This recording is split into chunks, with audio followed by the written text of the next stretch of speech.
Un cordial saludo, profesor. Mi grupo y yo vamos a hablar sobre la filosofía de la mente. Mi grupo está conformado por Emily Gavilanes, quien nos va a hablar sobre filosofía de la mente sensitiva, Jessica Erazo, que nos va a hablar sobre la inteligencia humana, y mi persona, que voy a hablar sobre temas de la filosofía de la mente y metodología de filosofía de la mente.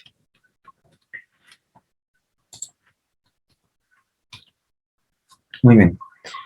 De la filosofía de la mente comienzan a surgir ciertos temas sistemáticos que comúnmente son relacionados con la psicología y ciertos sectores de las neurociencias.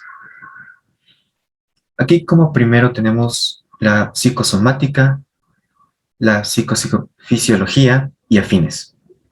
Si el objetivo de la psicosomática es la de introducir en el pensamiento organista y experimental de la medicina factores de orden psíquico para para darnos cuenta de los mecanismos y de las causas que van produciendo ciertas enfermedades. Esto prácticamente lo que nos permite es poder pensar en un cuerpo real, fisiológico, y uno imaginario, que van a la par con ciertas enfermedades. Los hallazgos de esta disciplina nos permite pensar en un punto de encuentro entre la biología y la psicología a causa de determinados momentos subjetivos. Podemos pensar en esto mucho como los típicos dichos de no te sugestiones. Hay muchas veces que nosotros, por medio del pensamiento, ya nos enfermamos automáticamente. O ciertas enfermedades peores, dependiendo de la persona que sea, más que nada por la mentalidad que tiene.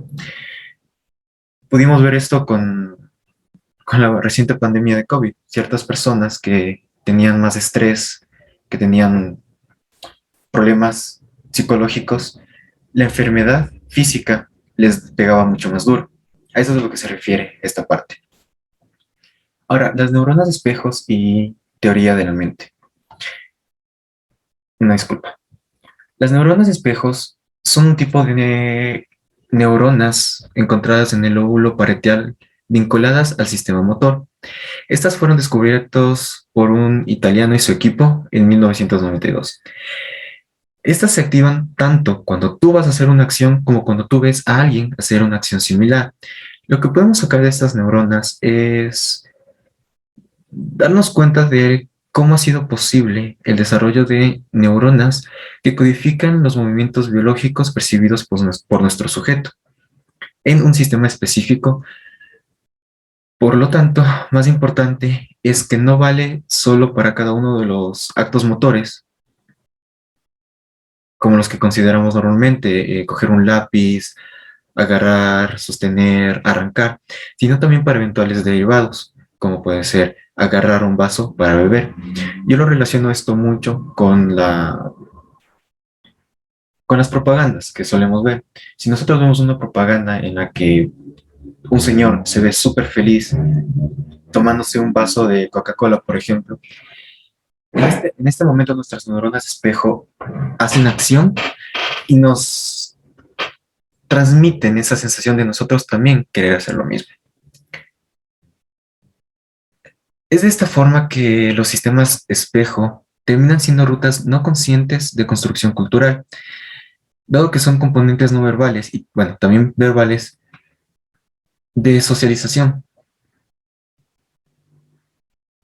Estos informes elaborados de comportamiento no verbal han sido presentados como antecedentes necesarios para el lenguaje y el entendimiento de conceptos.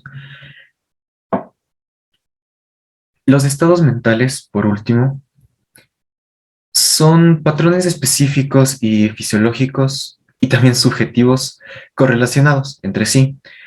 Para estudiarlos se utilizan respuestas fisiológicas, como son la actividad cerebral, movimientos oculares, el ritmo cardíaco, la presión sanguínea, el consumo de oxígeno, todas estas variantes físicas que nos pueden indicar qué está ocurriendo algo en específico en nuestro cerebro, o al menos eso es lo que se quiere llegar. Estos indicativos se los va registrando durante un cuestionario o una entrevista, o sea, todos otros métodos que tienen los expertos para que todas estas respuestas físicas sean estimuladas.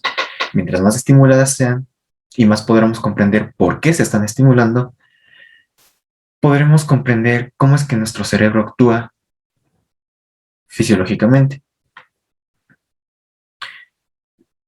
Los métodos más comunes aplicados a este estudio han sido con narcóticos, hipnosis, meditación, sueño y entre algunas cosas. Siendo los hallazgos encontrados con estas técnicas quizás una de las formas más regias y claras de acceder a las consecuencias prácticas de los relatos discursivos sobre estados internos. Si nosotros partimos de la premisa que los estados mentales son representacionales y asumimos que cada representación no se encuentra localizada estrictamente en un área específica del cerebro, se adjuntaría a priori a la experiencia de que la mente y sus componentes tienen representaciones conceptuales, por decirlo así, codificados por elementos que no tienen un nivel. Esto nos diría prácticamente que todas estas acciones surgirían como propiedades emergentes del propio cerebro, en sí, de todo en general el cerebro.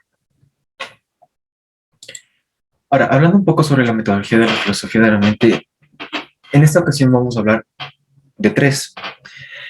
El primero es la del obispo Berkeley, quien afirmó que los objetos materiales no existían prácticamente. Toda nuestra realidad eran objetos o contenidos en los estados de percepción mentales consistentes más o menos como decir que el mundo material no es otra cosa sino que el sueño que tenemos en común entre varias personas.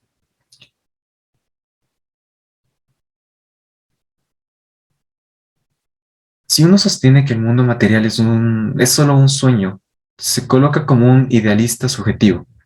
Justamente Berkeley sostenía que el mundo es el sueño de Dios, un sueño que todos compartimos. Por lo tanto, este es un idealista objetivo, justamente. Por todo esto, se pone como elemento fundamental de la propia existencia a la mente, mas no a los objetos físicos, a la materia en sí. Hay una importante necesidad de trascender lo anterior que sostenga las explicaciones mentales o el idealismo sobre las sobre las formulaciones que se dan acerca de esto. Estas como que de las formulaciones se tiene que considerar bastante el llamado desconstructivismo de falo-fono-logocentrismo. Como segunda metodología tenemos a Immanuel Kant, que dejó una marca súper bien marcada y muy duradera en la filosofía occidental, cuando afirmó que la experiencia humana conocida del mundo material es una gran medida construida por la mente humana en actividad. Entonces, prácticamente lo que nos dice es que los objetivos materiales en nuestra experiencia construida pueden ser empíricamente reales. Es como decir que nosotros, por la experiencia que hemos vivido en nuestras vidas individuales, vemos ciertos objetos o incluso ciertas situaciones totalmente reales, pero eso no quiere decir que sean trascendentalmente reales. Es decir, que no todas las personas lo van a ver real, entre comillas, como nosotros lo vemos. O bien de la misma forma, este es un pensamiento muy empírico, como podemos ver, ya que se basa plenamente en la experiencia del individuo. La tercera metodología que vamos a ver hoy es la de Husserl, que es una figura central del pensamiento que nos dice que la actividad científica, o bueno, la actividad también podría traducirse como la actividad de nuestro cerebro, la actividad que hacemos, el método científico que nuestro cerebro está predispuesto a hacer día a día, es solo una actividad constructiva de la mente.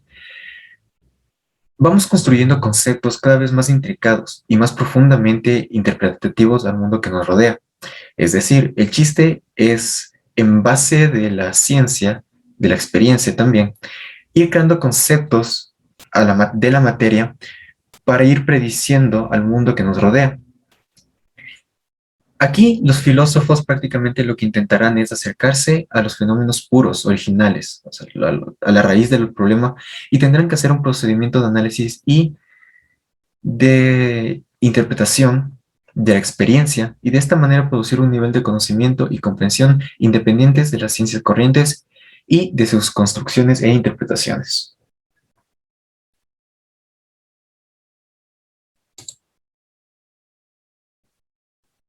Hola con todos. Mi nombre es Jessica Arazo y les hablaré acerca de la inteligencia humana. Primero comencemos dando una definición sobre la inteligencia humana. Como sabemos, hay muchas definiciones que se han dado a lo largo del tiempo, y una de las definiciones más aceptadas es la de Passer y Smith, que dicen lo siguiente: la inteligencia es la habilidad para adquirir conocimientos, pensar y razonar con eficacia, y manejarse en el entorno de modo adaptativo.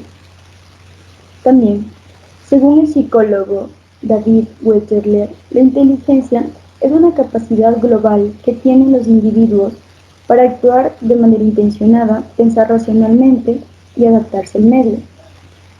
Ahora pensemos en lo siguiente: ¿qué dice la filosofía sobre la inteligencia? Como sabemos, desde nuestros orígenes, los humanos hemos tratado de comprender el mundo en que habitamos. A través de eso desarrollamos muchas habilidades que nos distinguen de los demás seres vivos. Entonces, en un comienzo, la filosofía surge por la curiosidad innata de los seres humanos, con el objetivo que se mencionó anteriormente, que es el de comprender el mundo en que nos rodea. Para Aristóteles, él denominaba al intelecto humano como parte racional de nuestra alma, que tiene la capacidad de obtener conocimiento de los universales abstractos en oposición al conocimiento que se obtiene a través de la percepción. En cambio, para Sócrates, el intelectualismo socrático o el intelectualismo moral socrático es aquel que consiste en identificar la virtud como el conocimiento. Según Sócrates, bastaba que el conocimiento de lo justo para obrar correctamente. Ahora analicemos los aspectos que comprende la inteligencia humana. Para ello, esquematizando, podemos decir que la inteligencia necesita de tres elementos fundamentales. La primera es la capacidad, que es la capacidad para adquirir conocimientos. La segunda son los conocimientos que hemos adquirido. Y la tercera es el uso que hacemos de esos conocimientos. Ya. Ahora, a través de estos tres elementos fundamentales, entonces podemos pasar a analizar los aspectos que comprenden la inteligencia humana, que son el pensamiento que permite tener conocimientos, la capacidad de resolver problemas teóricos prácticos, la conciencia de que a veces no se puede resolver los problemas o se resuelven de manera parcial o relativa. Y la última, la posibilidad de proyectar situaciones deseables. Ahora analicemos las operaciones inteligentes del hombre, que son las habilidades que nos distinguen de los demás seres vivos que habitan en el planeta. La primera, los seres humanos separan de modo abstracto todo tipo de relaciones, propiedades y objetos, incluso del mismo universo, para considerarlo, si se desea, al margen de intenciones o situaciones concretas, que es la universalidad absoluta, que es la apertura a todo tipo de posibilidades o al ser como tal. Segundo, captan contenidos por puro interés especulativo, sin tener necesariamente una finalidad o práctica fuera de la actitud contemplativa. Tercero, iluminan a veces por puro deseo especulativo situaciones concretas a la luz de razones universales. Por ejemplo, el hombre, si quiere y puede, es capaz de estudiar arte y la cultura fenicia, con todo un bagaje de universales, sin ningún interés práctico, sencillamente para conocer la verdad. Cuarto, crean de modo abstracto todo tipo de relaciones nuevas, estableciendo normas universales. Por ejemplo, crean sin límites nuevas gramáticas o nuevos lenguajes o idiomas, y es capaz de inventar todo tipo de instrumentos técnicos, condicionado por las disponibilidades materiales, pero sin límites formales, es decir, la tecnología que tenemos a nuestro alcance. captan las estructuras ontológicas de la realidad como tales. No solo comprende materialmente la realidad, la causalidad, las personas, etc., sino que capta como tal lo que supone ser real, ser posible, ser imposible, ser irreal, ser poco útil, ser idéntico, ser significativo, ser amable o ser interesante, y entre otros. Y eso fue todo de mi parte. Muchas gracias por su atención.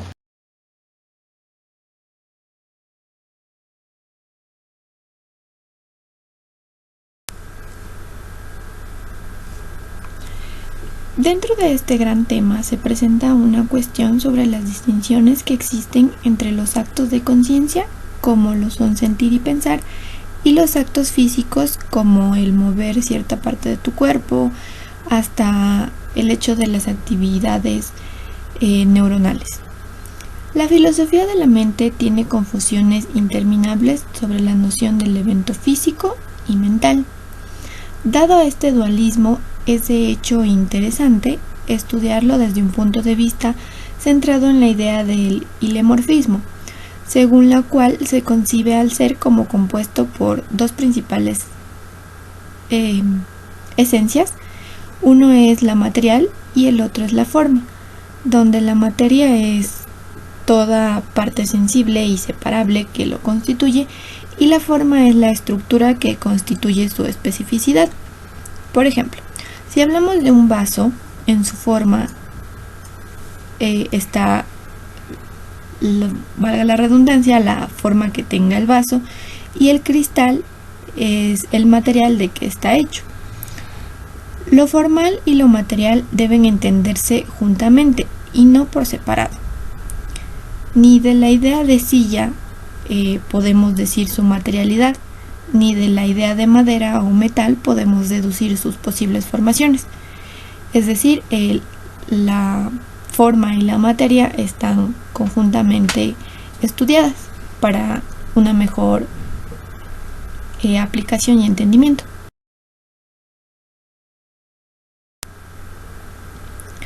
Si nos adentramos al reino animal, sabemos que es propio de los animales tener sistema nervioso, y en los animales más evolucionados, aquel sistema nervioso está centralizado, de modo que la información incorporada en el cerebro animal y por otro lado el humano, da como resultado operaciones vegetativo-sensitivas como lo son el crecimiento, o bien sensitivos transorgánicas que por su lado son interacciones sociales, como por ejemplo cuando un animal interacciona con otro, en la compañía, el afecto, las caricias, etc. Sabemos que además el sistema nervioso y más centralmente el cerebro es el órgano propio de cada una de estas operaciones animales. No obstante, el cerebro no es un órgano construido, sino que cada animal debe de alguna forma estructurarlo con base a sus operaciones dentro de las ocupaciones diarias y sensitivas, tanto vegetativas como transorgánicas. Entre sus percepciones y reconocimientos por su comportamiento se forma una suerte dentro del periodo o circuito que constituye propiamente la definición de la vida animal. Es común definir al hombre como un animal racional. Esto desde la cultura helénica, y bueno, es importante recalcar que esta idea tiene como pilar la filosofía de Aristóteles. Con esto y la caracterización de la vida animal que hemos ya tenido más centralmente estudiado como la mente animal, se lo puede relacionar con nosotros a niveles cognitivos, afectivos y conductuales más altos, por así decirlo. Es diferente estudiar la mente de un animal que la mente humana. En cuanto al ser humano, una operación sensitiva no es puramente física o neuronal, sino que contiene una serie de dimensiones que estudiaremos a continuación. La primera es la dimensión neuronal. Ver, oír, imaginar, recordar, percibir, entre otras, se realizan según un preciso dinamismo, que utiliza el sistema nervioso. Y vamos descubriendo esto con la neurociencia, acompañado del acto material. La neurociencia se concentra sobre esta causalidad, pero reconoce las otras dimensiones que dan al acto del sentido completo. Otra de ellas es la dimensión psíquica o subjetiva. Esta dimensión es la causa del acto sensitivo como tal, la que le da su pleno sentido. Algunas veces esto puede pasar sin que intervenga el cuerpo, como por ejemplo al imaginar, o este puede hacerse notar de un modo parcial. Por ejemplo, al ver notamos el movimiento de los ojos, pero las actividades cerebrales de la vista quedan ocultas, no se ven a simple vista. La dimensión psíquica se capta con un acontecimiento de la propia subjetividad. Por ejemplo, cuando un animal está triste o contento, no está triste o contento una parte de su cuerpo y tampoco todo su cuerpo, sino es el individuo el que siente esto. Es algo subjetivo, parte del sujeto, que en este caso, es la persona. La dimensión objetiva o propiamente intencional. Algunos actos psíquicos, como el ver, oír, recordar, no se notan tanto en su acontecer operacional, sino más bien en sus objetos intencionales. Por ejemplo, al ver, notamos lo que se ve, lo que están viendo. De algún modo la subjetividad se esconde en este tipo de actos que se comportan de un modo trascendental o se abre una brecha cognitiva en lo que es el ambiente. Por otra parte tenemos la dimensión conductual. Las operaciones sensitivas suelen estar relacionadas de maneras diversas con actos corporales significativos, como el ver conlleva de hecho movimientos con los ojos y la cabeza, o ciertas emociones que tienen expresiones faciales propias. Por ejemplo, aquí podemos ver a la mujer que se encuentra asombrada o indignada. Sabemos que como tal ella está operando el hecho de ver. Aunque no vemos sus actividades cognitivas, podemos con los actos corporales darnos cuenta de lo que está haciendo. Al final está la dimensión metafísica. En sí, los actos sensitivos admiten una dimensión que solo puede captar el sujeto inteligente, aunque ella se une al acto sensitivo. Así, el ser humano se abre a la realidad, que como realidad es reconocida por la inteligencia, o implica también que el sujeto ve, igualmente reconocido por el intelecto.